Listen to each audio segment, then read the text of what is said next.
Great. We're back here for the last 2 weeks of Parliament, potentially, for this term. It's a chance to get something done. If the government wants to, we could get action on gambling and on childcare. We could also, in this fortnight, cut student debt. The government's brought forward one of its policies on childcare. Well, it should do the same as student debt. We could give people who are suffering under high student debt a 20% cut within the next fortnight if the government wants to. Can't see any reason why the government would want to bring forward one matter and leave students waiting and have them held ransom to the outcome of an election. We've got the prospect of getting through some changes this fortnight, and we're urging the government to take it. Potentially the last 2 weeks of this Parliament, so potentially the last 2 weeks of majority Parliament.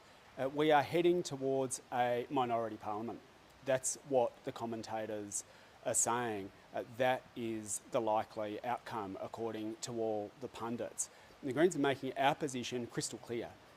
With a minority government, the Greens would keep Peter Dutton out and get Labor to act. Look, 1 in 3 big corporations in this country pays no tax at all at the moment. A nurse from Coburg North should not be paying more tax than a multinational. And meanwhile, people are missing out on the essentials, like going to the dentist, because they can't afford it. And the government cries poor and says they can't get dental into Medicare. In minority Parliament, the Greens will keep Peter Dutton out and push Labor to get dental into Medicare, to make it so you can see the GP for free, have 50-cent public transport fares, and will fund it by making big corporations pay their fair share of tax. Something is wrong in this country when 1 in 3 big corporations pays no tax at all, and we are now within striking distance of fixing it. On another couple of matters that quickly, and then I'll hand over to Sarah. The Parliament will have its first vote on Donald Trump today. The Greens are very concerned that with the rise of Donald Trump, it's a danger to peace and to climate and to democracy, and we have to do everything we can to stop Trump-style politics being brought to Australia. It's time to mark out a very different position to where Donald Trump is taking the United States. A lot of people are worried about what Donald Trump's election means for democracy, means for women, means for climate, and the Greens are too. And it is time for our country to take a very clear stand and say these threats to the climate, these threats to peace are not something that we will stand for. And lastly, we're continuing to see the effects of the climate crisis with people now, their homes and their lives are under threat in many parts of the country. We urge everyone to please listen to the authorities and do everything that you need to stay safe. But here in Parliament, there's something the government could be doing about it. At the same time as people are facing threats to their lives from fires and floods, emissions are now higher under Anthony Albanese than they were under Scott Morrison. Labor has, with Liberals backing, approved over 30 new coal and gas projects. This is what is fueling the climate crisis. Labor and Liberal can't pretend to care about the fires and floods while they're actively making them worse by putting the foot to the accelerator and giving and approving more than 30 new coal and gas projects. Thanks, Adam. Well, we have put an offer to the government today in the spirit of getting things done. There's a list of unfinished business for this Parliament, but one of the key areas, of course, is gambling reform. Getting rid of those insidious, dangerous ads that are infiltrating people's homes, to the television, and straight into our kids' phones and devices, urging them to take up gambling instead of just watching Bluey or Heartbreak High. It's time for us to act as a Parliament on gambling advertising. The government has had long enough. They've had 18 months to consider the report handed down by the late Peter Murphy, their own colleague, who managed to get unanimous support from across the parliamentary political parties. And it's time to act on those recommendations. Now, the Greens have always said that we support the expert opinion that a total ban on gambling advertising is what is needed. But in the spirit of trying to get an outcome, of getting something rather than nothing, we've offered the government a pathway for some reform which will protect kids online and families who are watching their favourite football team on a Friday or Saturday night. I urge the government, have the courage, stand up and be strong on this. Don't let the gambling lobby stand in the way of reform that's needed for Australians. Don't let the gambling lobby, the big corporations, dictate whether this parliament will act on reducing harms from gambling. The Prime Minister has the ability here to be strong, to be courageous, and to do the right thing. And I urge him to work with us to do it. It's not everything I want, but I am prepared, as are my Greens colleagues, to roll up our sleeves over the next fortnight and get this done before the election, so that families can have some certainty that the Parliament is listening to their concerns, that gambling is being thrust down the throats of their kids and our young people. I also, of course, urge Mr Dutton to consider our recommendations for a way forward as well. The Parliament could do this together, and I urge the Prime Minister to take the lead. I just want to say one other thing, and that's in relation to Donald Trump and the United States. We are seeing the tech bros in the US calling the shots when it comes to policy. Billionaires making up policy as they see fit at the expense of public health, at the expense of community safety. We cannot afford to allow that to happen here.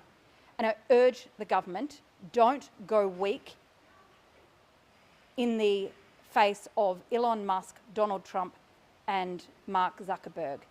They're bullies. And you don't respond to bullies by being weak or hiding behind the couch. You come out, you confront them, and you take them on. Going weak on tech regulation, on taking on these big tech billionaires, will do nothing to enlist certainty or confidence in the Australian government or the safety of the Australian community. Stand up to the bullies, regulate where we need to, and make sure it is not Elon Musk calling the shots here in Australia. How would the Greens use minority government in terms of the relationship with the US? What practical changes would you be demanding of Labor? Well, like, right now, we're seeing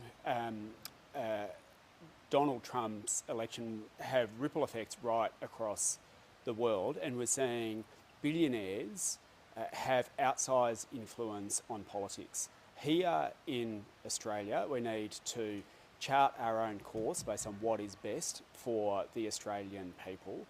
We've got to make sure that we get the big billionaires out of politics and avoid going down the US-style road. So in a minority parliament with a minority government, we'll be keeping Peter Dutton out and pushing Labor to tax these billionaires and to be prepared to take them on. Because otherwise, as you see in the US, they think they run the show. HANSON-YOUNG, Minister Rowland has already effectively said that she's not going to back the proposal that you put forward in the Senate. In the spirit of getting something done and not being letting the good enemy of the good, would you consider going further by amending the legislation to the Coalition's position on gambling reform, which would then allow both sides, or at least the Coalition and the Greens, to get something done in the Senate at least? Well, the Greens bill for gambling ad ban is before the Senate tomorrow. I look forward to the debate, and I'll be willing to work with all sides to get an outcome.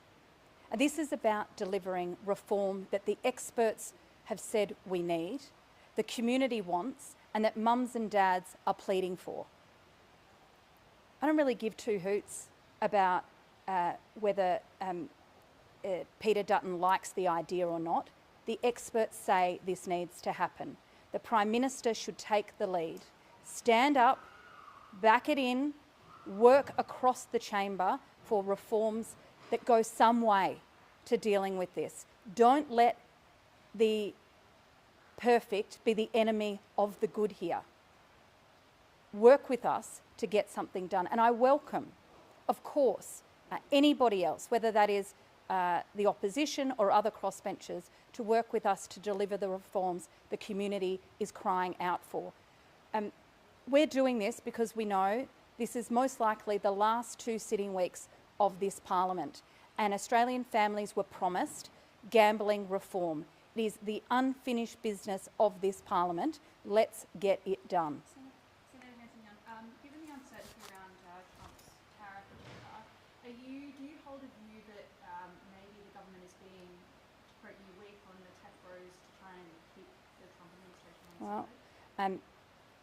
You don't deal with bullies by hiding. You don't deal with bullies by pretending that they're not there out to get you. You take them on. You stand up to them. You say no. And that's what Australia should be doing. These big tech companies, these billionaire tech bros, will always take as much as they can. They will never act in the interests of the community unless they are forced to. Australia has to have the guts to stand up to them. It was good policy to stand up to them under the Biden administration. It's good policy to stand up to them now. This is about the safety of children online, of community, the whole community online. It's about making sure that women are safe online. Don't cower to them now. These tech bros have shown themselves to be nothing more than bullies, and frankly, in Elon Musk's case, a neo-Nazi fanboy. I don't think that's the type of person we should be taking our cues or hiding from as Australia. Australia needs to stand strong, take on these tech billionaires, make sure they pay their fair share of tax, and do what is required in law to protect Australians and Australian families from the dangers online. Specifically on hate crime legislation, are you open to supporting illegal spenders amendments to get this bill through with tougher racial vilification? Look, we're working our way through the amendments. We support the principle of this bill. We've sought some changes of our own. We think the bill at the moment, with some amendments that we're seeking, but the bill at the moment is something that we do support. We've said that very clearly, said that yesterday and say it again today, and we're working our way through the other amendments. Mr. BANDT, sorry, on production tax credits negotiations you're having with the government, I understand things are getting really to the pointy end. How close are you, and what are the funds to implement? Look, we support the principle of this bill, and we'd like to see action on it this fortnight, and we're hopeful that we can.